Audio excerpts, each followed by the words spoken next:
Welcome everybody to another episode of the SERMAPod, the podcast of the Sports and Entertainment Risk Management Alliance. My name is Michael Melamed. I've been working for SERMA for about 5 months now, and I will be guest hosting today's podcast. It's my first time solo hosting, and I'm very lucky to be joined by Aarij Wasti, who is the former Director of Legal and Compliance for the 2022 FIFA World Cup Qatar, and a current sports law partner for Gowling WLG in Toronto.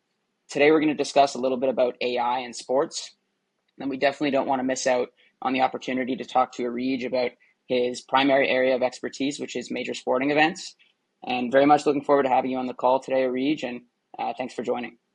Hey, thanks for that, Michael. It's really kind of you. Looking forward to this conversation. And it's a real honor to be on the SERMAPod podcast. Thanks for having me. Of course. So I'll start things off with a little bit of an icebreaker. I know you just moved to Toronto. Yeah. Are there any Toronto sports teams that you see yourself kind of taking a liking to, becoming a diehard fan? So it's a good question, to be honest, because I've been grappling with that myself. Oh, yeah. And I'll give you one. So I did attend a Leafs playoff game at the end of last season. I'm a lifelong Habs fan, and so you can imagine even going to a Leafs game is difficult.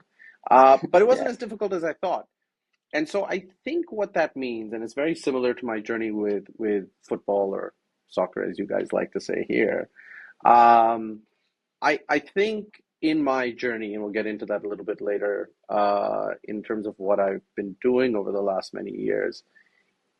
For me, it's almost less about the team and it's more about the moment, the experience, the Yeah. atmosphere. I'm sort of a fly on a wall with these things. And so, yes, of course, I have teams that I prefer over others and I have a lot of passion for. But there's nothing like the moment. And so, yeah, look, I'm excited about taking the girls to a Jays game. I'm excited about the women's leagues that are growing now very quickly. And obviously the 26 World Cup, which will in part be hosted by Toronto. So looking forward to it all. Definitely. Yeah, we'll talk a little bit more about the 2026 World Cup, of course. But yeah, if you grew up a Habs fan, I'm assuming you're not going to take much of a liking to the Leafs, but the atmosphere there isn't bad. So I think you'll enjoy that. Yeah, And look, I think there's, MLSE does a great job. I think, the venue is actually fantastic. I'm used to slightly bigger numbers because of football. right. And initially I thought an 18, 20,000 seater would be a bit underwhelming, but to be Yeah. honest, for the sport, it works. And the crowd's fantastic. I know there are fans out there that think that Toronto is a little bit of a snootier crowd and it doesn't get as Yeah, rambunctious as it could. But I think, look, it's a great balance. And playoff hockey is playoff hockey, I think, no matter where you go. So, of um, course. fully agree. Yeah, and I think hockey's one of the best sports to watch live. Everything's close. You hear all the impact. It's a great sport to be there and to watch from 100%. the stands. 100%. Okay, so let's get started with some AI questions. I know this is an area that you've done some research and an area that you're pretty interested in. So just to start things off, I mean, obviously we're seeing a boom in AI. We're seeing a major increase in how it's integrating in sports from the sports law perspective, the perspective of the sports lawyer or the aspiring sports lawyer like myself. What kind of technological skills do you think are going to be necessary for a sports lawyer with this increase in AI? And also, how do you think it's impacting the day-to-day of a sports lawyer? So I'm glad you kind of teed that up with a disclaimer of sorts, right? It's an area I take interest in, but it's Yes, certainly of not an course. area where I would profess to be an expert. And quite honestly, unless someone's actually engineering in this space, I think the vast majority are guessing. Now, some Right. may be more informed guesses than others, uh, but the reality is that the tech is evolving so quickly and at such a rate that it's very difficult to keep up, let alone sort of stay ahead of.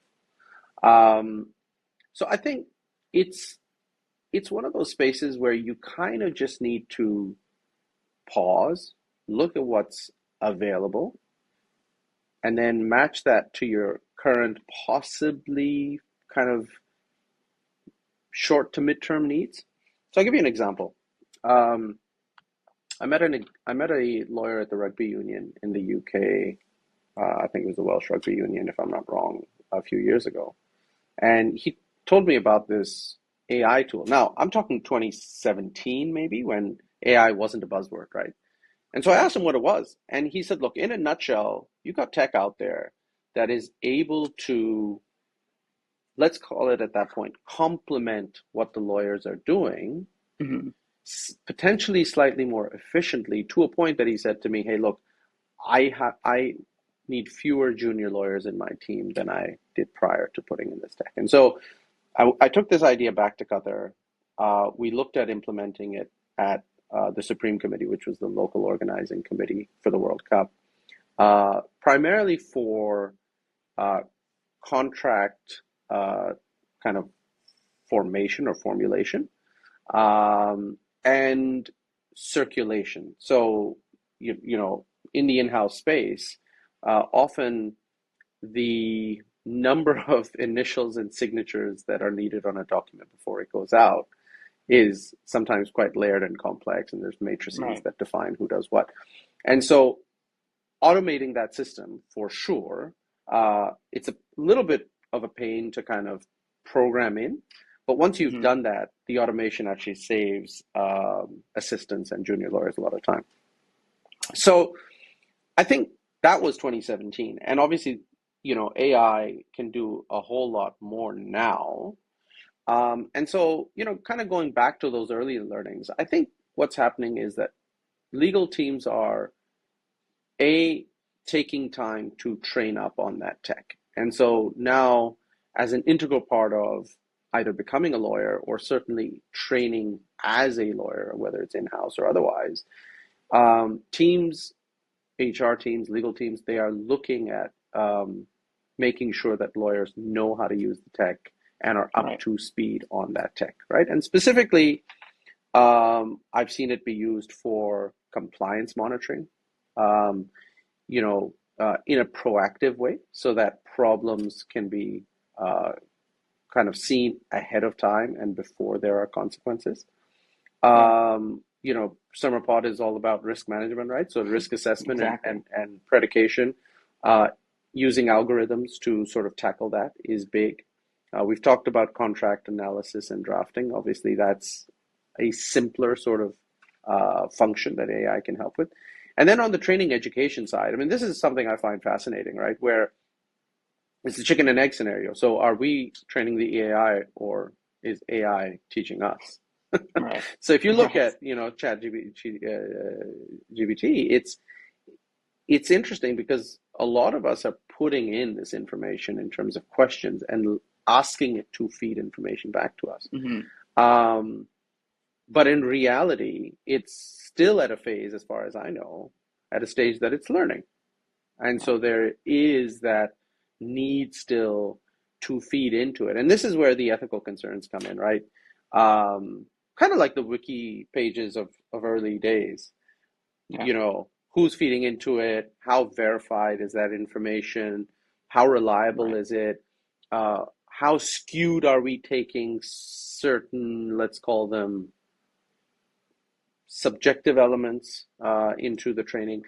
And Right. so it gets quite complex. And so I think what I would hope, let's put it this way, in terms of education and training for lawyers in the years ahead, is that right from law school, there be mandatory programs on how to use these tools, Mm-hmm. but not just from a technical and a technological perspective, but also from an ethical perspective. Um, and we've Right. seen, right, at even at grade school, forget undergrad, kids, sort of Yeah. not understanding what plagiarism means in today's world, given the tools. So I think there's a lot that needs to happen in this space, and it's one could go on. Definitely. Yeah. I think for someone like me, I'm a law student currently, so it's something that I'm definitely thinking about, and there's certainly value to an aspiring lawyer learning a little bit about AI, having conversations like these, and you mentioned kind of that bias piece. That's I think it's kind of a dangerous game because Yeah, there's a lot of talk about bias being kind of inherent to AI, and if it's being used to make important decisions, how how ethical are these decisions that are being made. So I think that's a great point as well. So obviously we talked about how AI could impact the sports lawyer. I also think it's worth mentioning that AI could be leveraged by sports teams in many ways, right? So for example, tracking player health data, tracking performance data, but there has to be some kind of privacy implications in this, right? Do you think that there are some kind of privacy implications involved in teams using AI in this way?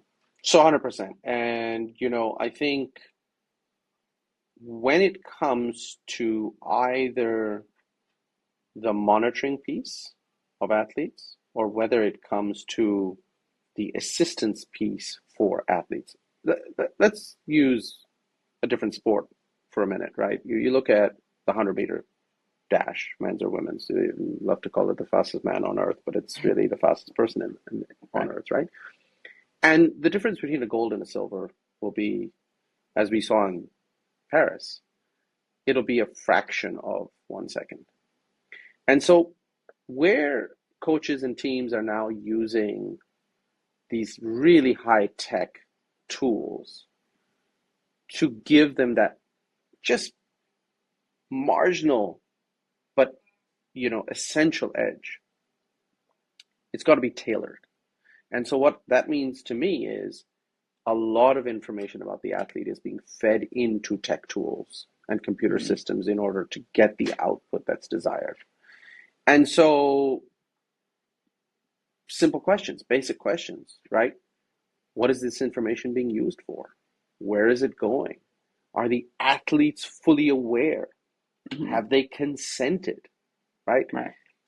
Now, a lot of that would be seen as, well, that's the lawyer's bit. They've got to figure this out. But again, kind of go back to the last round on the ethics, right? I think you've got to have advisors out there that, in plain English, in black and white, are spelling this stuff out for not just teams and coaches, but critically the athletes, because Right. this is, in essence, this to me is no different than sharing medical information, Mm-hmm.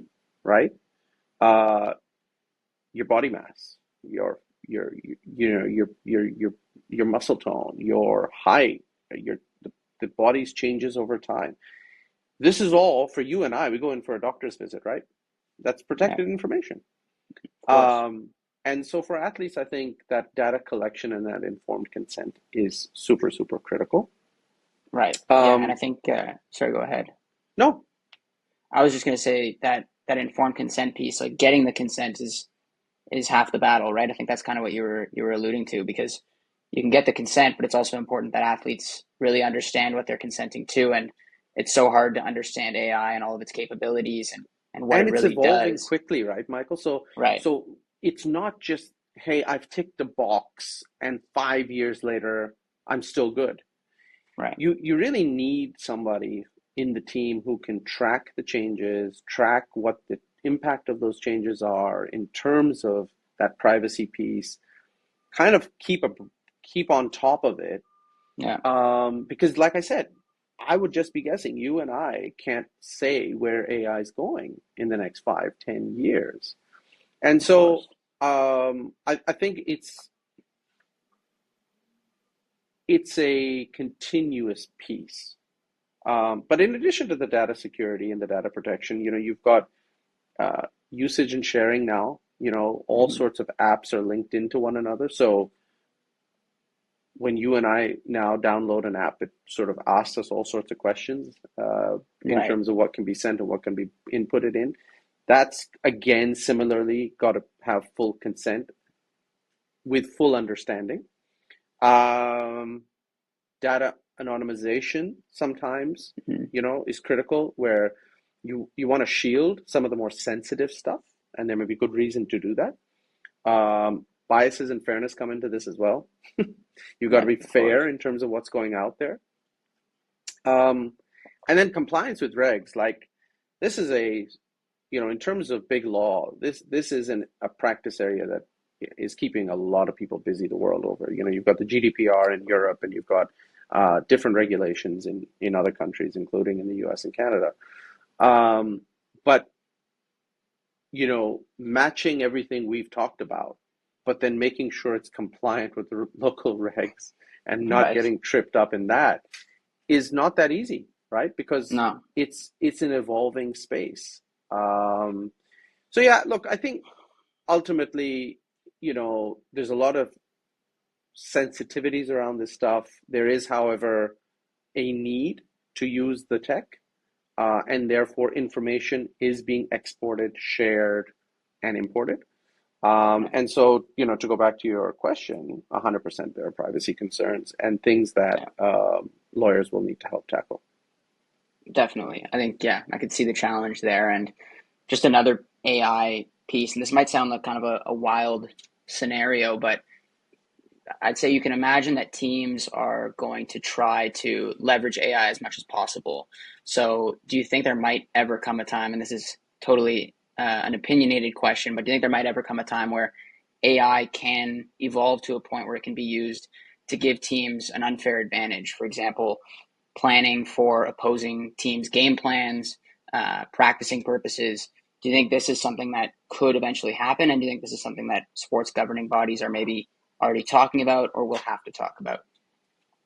If I had to guess, I'd say it's probably already happening. Yeah, And look, why do I say that? Teams are always looking for a competitive edge, right? of And course. what we've seen over the last couple of decades is that in many cases, that edge is access to information.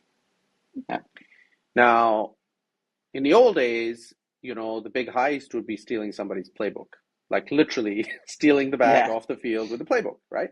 You don't need to right. do that anymore. It's about player movements, Mm-hmm. uh, kind of almost a very kind of micro level of detail in terms of player information that can help you prepare in going up against that team. So let's use baseball now, right? Um, Having information on not just the statistics that are publicly available in terms of what a pitcher is likely to pitch and how likely he is to get hit on that pitch, but imagine having information on why he's doing that, Right. right? Muscle makeup of his Mm-hmm. left arm, for example. And that would give a tremendous competitive advantage because you would now be able to kind of understand the reasoning and the rationale behind the stats. So if, let's say, that's happening to a certain extent, or certainly will start happening because, for better or for worse, there are ways to get access to data. Right. We've seen very prominent data leaks, hacks, sort of unauthorized access, um, and some of it is not with malintent, right? Information does leak. I mean, Right. imagine, Sony if a few years ago when I think the PlayStation Store, whatever, was hacked and credit card numbers were kind of put out there. People were coming across this information sometimes without even looking for it. So the question then is, okay, what do teams, leagues, regulators want to do, right, to Right. get ahead of this? And I think one is, and I'm sure it's happening, establishing clear guidelines in terms of what is acceptable use, what do you Right. do if you come across information that you may not or you think you should not have, um, and kind of setting out the rules in terms of what constitutes acceptable use in training, analysis, game Right. strategy, and so on, right? Um, then, you've got the monitoring and the compliance piece. So I think regulators will need to have teams dedicated to actually doing audits.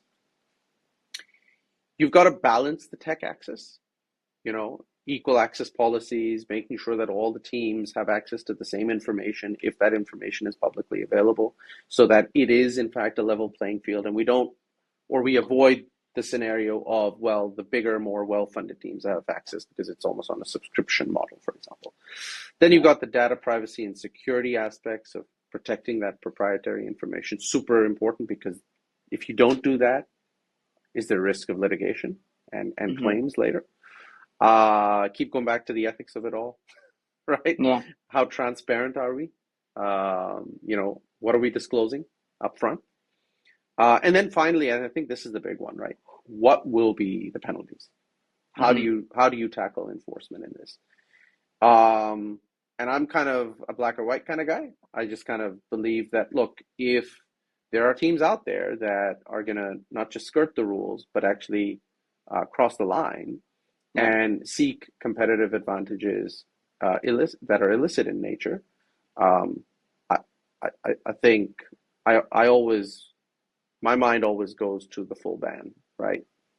Point Right. deduction, match, suspensions, and so on and so forth. Because if you don't send a sort of very clear signal from the beginning, there's always a gray area. And Definitely. we live in a world where gray areas are taken advantage of. Yeah, I agree. I think once this does become a problem, and as kind of you are alluding to, it inevitably probably Yeah. will at some point. The messaging is going to be really important. That first kind of handling of it, everyone's going to see it, and it's going to kind of set a precedent and send a message to sports teams everywhere. So I definitely agree with that. Yeah. But by the way, while we're talking about AI, I think one simple example to me about sort of almost the early use case of this stuff that ties in all of your questions in terms of the data that's out there, how it's used, Yeah. and the privacy concerns. You look at the Xbox or the PlayStation games around FIFA Right. and football. Those movements and actions and functionality of the players isn't made up, right? Hmm. It's not just the Yeah. image and likeness of the players, but it's also, are they likely to kick with their right or their left? Yeah. Um, Apparently, like, the tech, there's so much metadata that's been fed in that it's almost predictive in terms of stamina, Hmm. Yeah. speed. Like, these are Yeah. tools that, to come to your third question, teams are, as far as I know, there are teams out there that are actually using this as a training tool now Mm. because it may not be as good as the real thing, right? But imagine if you are, I don't know, let's use an example. You're Congo and going into the 26 World Cup for the first time, and you haven't Yeah. had a chance to play, a number of countries that you're likely to go up against. I'm no coach, but I'm just saying, if I'm going to go up against, pick a team, Colombia, may not be the end of the world to actually work through what's available Right. on a game platform like that because it's sort of informing me what players are likely to do. Right. But it's No, that's publicly yeah. available, so you don't have that kind of imbalance perspective. But then the question is, if that is publicly available, then what's Yeah. not? And who Right. has access to that? And is that being improperly used? So Yeah, it's a good point. we're there. Like, I think we're there, and we've been there for some time. It's funny. AI is a buzzword now, but I think it's been around longer than we realize. Definitely. Yeah. And if you think about the football video game, Madden, for example, if you're creating a player in that game, they give you options of who you want your quarterback to throw the football like. So they have information on the exact movements of the starting quarterbacks in the That's what I league, mean. how they throw the football, very specific things. So I think that's a really good point. And I don't, as far as I'm aware, I don't think this is like the developers of the game watching thousands of hours of footage and saying, well, I Right. think this is what's happening. I think this is metadata that is being fed Yeah. in. Like, you look at some of the F1 games on platforms like PlayStation, right? It and there was a movie last year. Have you seen that one where the kid who won Yes. the Yeah, like Gran Turismo, he right? was a Gran So Turismo. Yeah. he actually won the online gaming competition, and they put Yes. him in the real world on a real track. Yes. And yes, it was obviously there was a learning curve, but there would be a learning curve no matter what if you're not a professional driver. The reality is he Yeah. knew how to handle these tracks because of the fact that what was available online and these gaming platforms was so accurate. Yeah. It's yeah, that's And the that's a developers of some of those games, I mean, they've said very clearly, we are basing this on reality. This is all being fed in with real time data. yeah, 100%. I think that's a great point, and it's kind of scary. It's scary to see how accurate these games are, but Yeah. makes it more It fun to shows you the play, I power of guess. the people say metadata is just annoying stuff on a Microsoft Word document, right? But no, no, no. It's a Right, lot more than exactly. Exactly. Okay, well let's shift gears a little bit because I want to make sure we have the chance to talk events a little bit. yeah. That is your area of expertise there, so definitely don't want to miss out on that opportunity.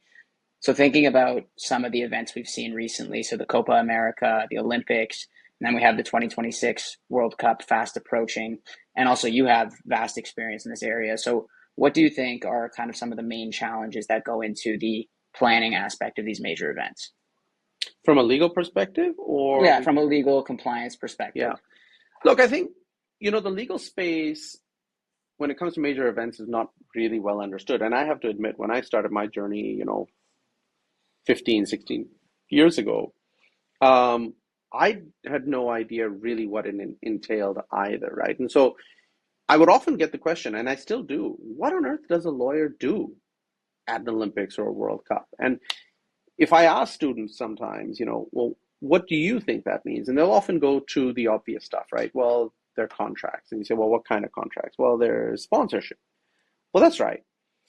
But the reality is that any sort of event, but particularly when it comes to mega events, right? It's a puzzle that comes together that involves not just a number of moving operational pieces, but involves a tremendous number of stakeholders, partners, sources of funding, regulators, and the list goes on. And so it goes well beyond the venue and the infrastructure contracts. It goes beyond the sponsorship and the licensing, right? You got to get into IP, for example. And it's not just registration of IP, but it's the monitoring piece. It's then the enforcement piece. The brand protection element is very, very important. And there are great success stories of how brands have been protected at events like the World Cup. And then there are tremendous kind of embarrassments. And so that is a real challenge. Um, Right. Broadcasting rights is, evolving with tech. 3D technology, for example, where, um, you know, broadcasters want to come in and broadcast in new ways, which then means new cameras, which then means requirements of fit out in the stadiums is slightly different. That needs to Hmm. be catered for, and it's not one of those things where a guy rolls up at the last minute and says, "Hey, here's my different looking shaped camera. Can you make it Right. work?" I can tell you in Qatar, at 974 Stadium, which was the really modular one, or if you remember, that's the colorful stadium with the different containers, right? Yeah. Yeah. Okay. About 970, well, officially 974 containers. Um, because of the construction materials, there was a lot of movement when the fans were kind of up and moving around, and so that Right. required real engineering to stabilize the TV platforms, Yeah. that was a full process. Regulatory compliance, right? And specifically, you're getting into public safety. We've just Yeah. been through the pandemic, and so we worked through a number of health challenges. I was going to ask you Envir about that. Yeah, I'm environmental sure that was a impacts. challenge. So Right. yeah, look, for us it was a challenge because it interrupted construction of Yeah. a couple of stadiums. But I think more than that, and initially it was seen as a painful challenge, but I think it was great lessons learned ultimately. Our test events were during still, if I recall, the masked phase. Mm. And so there were travel restrictions in place. We had to monitor very closely movements of teams to make sure that players were not coming out of bubbles. We had quarantine in effect. We had social distancing in the stadium. In effect, I mean, it wasn't easy. And if you think back to that crazy, crazy time, Michael, that was a time when the rules kept changing. Right. Literally every week, you would have new directives. I don't know how it was in Canada, but in Qatar, the list of countries you could or could not travel from kept changing. Oh yeah. The mask mandates kept changing. The requirements of a new vaccine. So, you know, Yeah. that to us was learning or relearning that reg and compliance space anew almost every single day. But again, given how much I love events, wouldn't trade it in for the world. It was from a lawyer's perspective, anyway, a lot of fun. I think the people that obviously were subject to some of these more strict mandates found it sometimes Right. stifling, but it was for everybody at the end. So that stuff was Definitely. certainly there. And then to add to the list, you've got international standards that you've got to work through, including on issues of doping. Right. Liability and insurance is always a big one because if things go wrong, when things go wrong, massive liability at stake. Risk management, to come back to kind of the SERMAPod, for Yeah. focus, uh, developing those risk management strategies, uh, keeping management informed, working through contingencies, super, super important and can't be overlooked, right? And you might ask, well, what's a lawyer's job and all that, right? But I tell you, a lot of time, particularly of the senior lawyers, goes into keeping track of milestones, right? Right. Where are we? Because the last thing that you can afford in a major event is to fall behind without, Hmm. because you do fall behind sometimes, it's happened, Yeah. but you got to have a plan. Of course. Because what's the one variable that never changes in these things? Well, touch wood, almost never changes. It's the event kickoff date, right? It's the opening Right. ceremony. That time and date is decided decades in advance, Yeah. and it can Can't push that change, back. but you Yeah. can't. In normal planning circumstances, you can't push that back exactly. Right. Okay. Okay. That sounds good. That's all. I mean, I'm sure it was already enough of a challenge, and then to throw in the pandemic stuff must have definitely made it quite a bit harder for you. But I know how much you love the event, so I'm sure you weren't complaining. But No, and like I said, Michael, I think in the end, look, we were glad that we went through those pain points yeah. because it allowed, well, let's put it, there are two perspectives, right? One is when the event actually took place, thankfully under normal circumstances, it was just that much easier because we weren't dealing with these added layers of complexity and regs. But the other is we felt more confident to be able to tackle the unknown because we Right. know we've done it, right? And let's be honest, I mean, the pandemic was a challenge for everybody on this planet.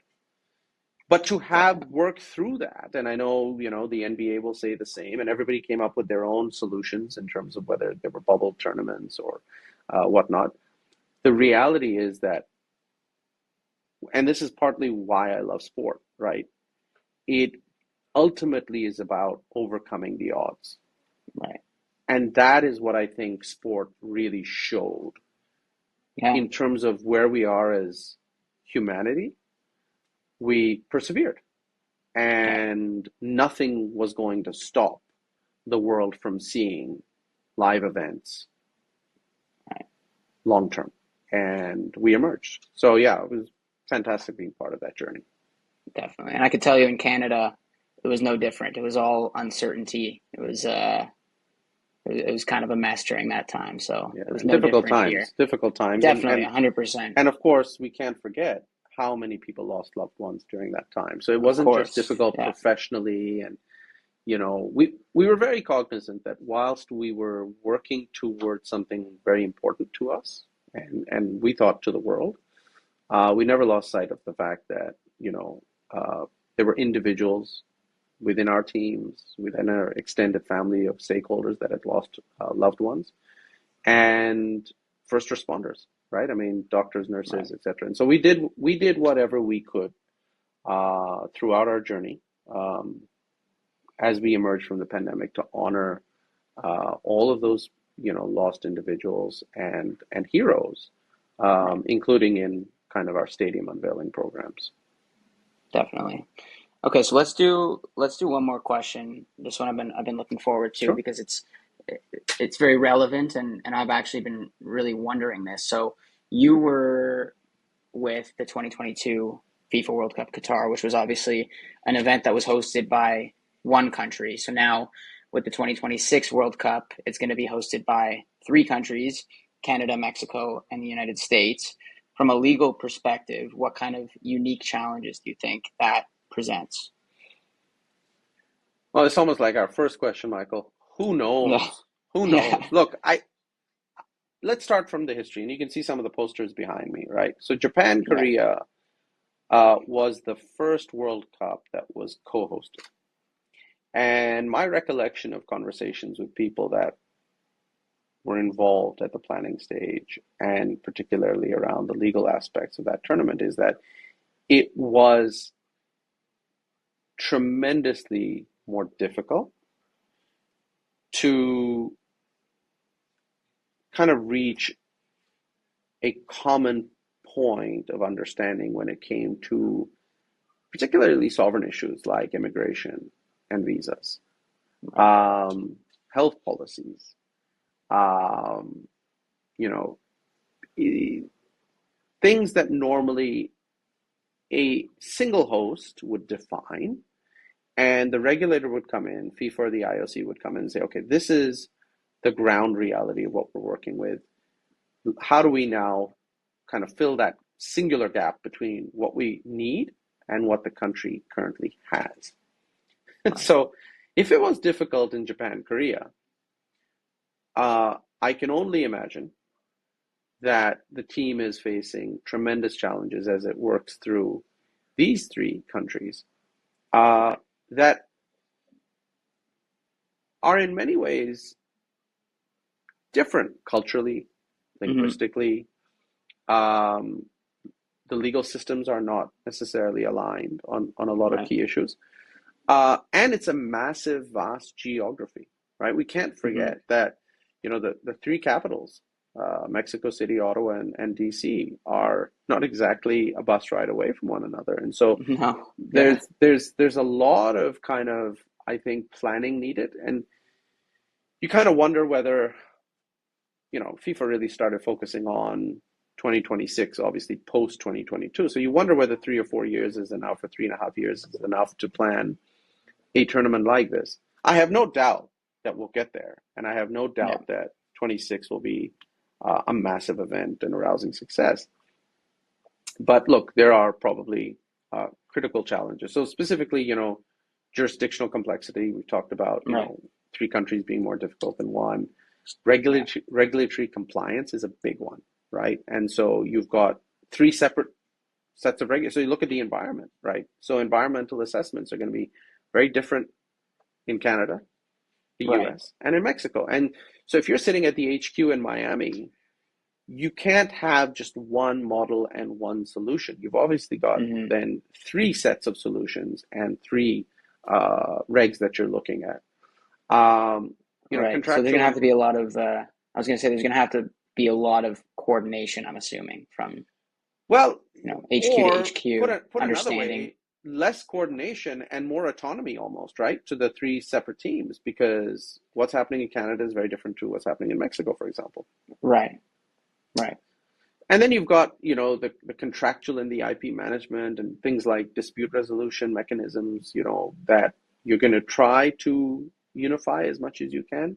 But the reality is that enforcement mechanisms may be slightly different in one country versus another. Health and safety, you can imagine. Yeah. We're not Yeah. likely to see common policy on that front. Immigration and visa, I know, you know, everybody's dream would be, can we just have a single unified World Cup visa for those 2 months? Right. National security concerns are obviously always going to prevail. I don't see that happening.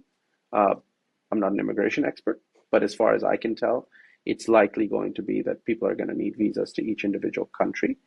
Um, and a Mexican visa, for example, is not going to be good enough to enter the US, or a Canadian visa is not going to be good enough to enter the US. Um, what does that mean practically? Well, you can imagine that not just players and participants, but fans are going to need multiple visas. That means more planning, more time, more costs, more Mm-hmm. resources on the countries. And you talk about legal challenges. What happens when a Yeah. team is unexpectedly now into a knockout game in a country they didn't expect to travel to? You've got fans that would like to travel there but don't have visas. I mean, it Right. gets sticky, right? And so I'm sure FIFA's working through a lot of these issues with the government officials in each of the key countries, and are going to get as close to a good solution as possible. But in reality, it may not be um, the perfect outcome. And then let's Right. not forget, cultural and social considerations, right? Very different population makeup. Uh, the indigenous population is far more important, if you will, in Right. Canadian society today than it may be in the United States, for example. And, some of the sensitivities around those kind of issues are going to have to be handled slightly differently.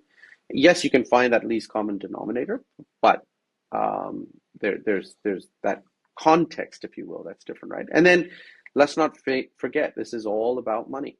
And so that Yeah. economic and financial regulatory bit is going to differ and vary from country to country. Now, the good news, I think, if there is good news, because yes, we've concluded that it's more complex, is Yes. that 2030 is going to be across 6 countries and 3 continents, as opposed to just 3 countries in one Wow. continent. And so, yeah, like with all of these things, for us, if the pandemic was sort of the learning curve and the building blocks towards the World Cup, I think 2026 is sort of the foundational training, if you will, for Yeah. major events as we now move to a world where, look, the Euros not too long ago were hosted across Europe, right? Mm-hmm. And there are people out there, there are analysts out there that will say to you, look, long term, there are going to be very, very few countries who can single-handedly host events like the World Cup or the Olympics. These are things that are going to have to be cross-border by definition in order for them to be more sustainable, more economically viable, and for countries to be able to justify the expense slash investment to host these events. Right. And so are we moving to a model where events are now transcontinental or even intercontinental, as we're going to see in 2030? I think, time will tell. The jury's still out there. I always say that, and I think Qatar was sort of a taste of that. It is a wonderful experience for everybody when you go to countries that are newer to Mm-hmm. the hosting space, that are new to the game, and it provides for real growth and expansion of the sports that are in play. And so, how are we going to get these newer, younger, smaller countries involved? Well, the reality is they're not likely to go it alone. And so I think Mm-hmm. this model of shared hosting is likely to Yeah. do that. And to me, I think it builds a wonderful story. I think it spreads the love a little bit. And we are able to live in a world where everybody participates, because ultimately it's not just about the winning or the losing, right? It's about being part of that journey. Definitely. Yeah. I think it's clear that they're making things harder on the lawyers, so they're going to need some good lawyers involved. They might call you back. They Anytime. might need you. They might need you. Okay. Well, that was all. That was all amazing. I think we'll wrap things up here just on time, but really appreciate you coming on, Aarij. It was great getting your expertise on events and also some of your opinions on AI. There's so much changing and so much evolving, and for someone like me, it's very interesting and important to learn about. And I think for anyone listening, there's so many good takeaways. So thank you so much for coming on. We really appreciate it. It's my pleasure, Michael. Thank you again for having me. It's always great talking to you, and I really enjoyed our conversation today. Thank you. Perfect. Thank you.